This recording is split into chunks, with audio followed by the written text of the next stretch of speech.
Hi again, everybody. It's Dr. Tim Newton with Inspire Movement Physical Therapy, specializing in holistic manual therapy, preventive care, and ergonomic solutions for you, your family, or your organization. We're going to talk a little bit in this video about lap desks, what they are, and what kinds of people would benefit from using them. Generally speaking, there are a lot of different lap desks out there, and they are exactly what they sound like. It is a desk surface to be used in your lap. It's better to be operating on a more firmer platform than it is to be kind of balancing and wobbling things on your thighs. There are a lot of different types out there.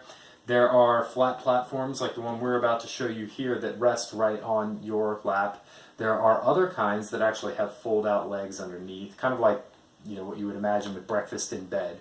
And those are for situations where maybe you're sitting on the couch or you're sitting in bed and getting some work done.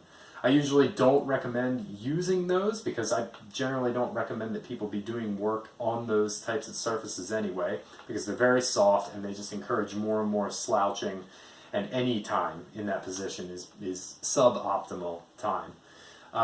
So we're going to talk about this type of flat surface first, some of the features, and two main scenarios where this could be beneficial. The first one is what you see right here. You've got a little laptop, and if you're buying one of these, definitely check out the dimensions and check out the dimension of your laptop.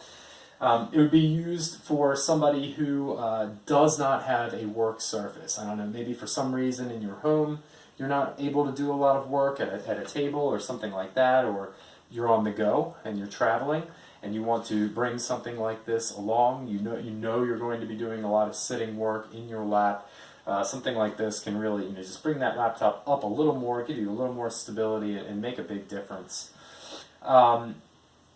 So again, laptop would go here for that worker. A lot of them also have like a little slot for a mobile device, so you've got that there instead of constantly checking your pocket, bending down, twisting, and doing all that. A little space for a mouse, so we've got our little ergonomic mouse, and we can just set up shop right here, and it's fairly comfortable, and we can get to work, and we're not getting too much heat from the laptop on the legs or anything like that. So it's just a soft undersurface here. So this is nice. I would definitely take it with me if I did a lot of traveling work. So that's scenario number one, where you're a laptop user and you're just trying to get a little more comfort in your space. Scenario number two would be actually, and I had a client teach me this, young lady who had a desk at home, and we were working on trying to get her keyboard and monitor relationship right. You want the top of the monitor to be at about eye level, and you want to be doing your work with the keyboard down here around belly button level.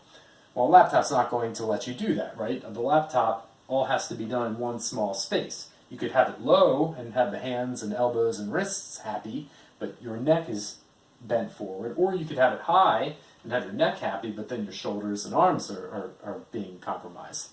So we were trying to get a pull-out tray for her desk, but it just did not quite make sense. Like it couldn't mount, the material wasn't right. And there are a lot of different desks out there. This is actually one of them too. Even if I took out this pull-out drawer, it would just be difficult to put to mount a little pull-out tray for the keyboard.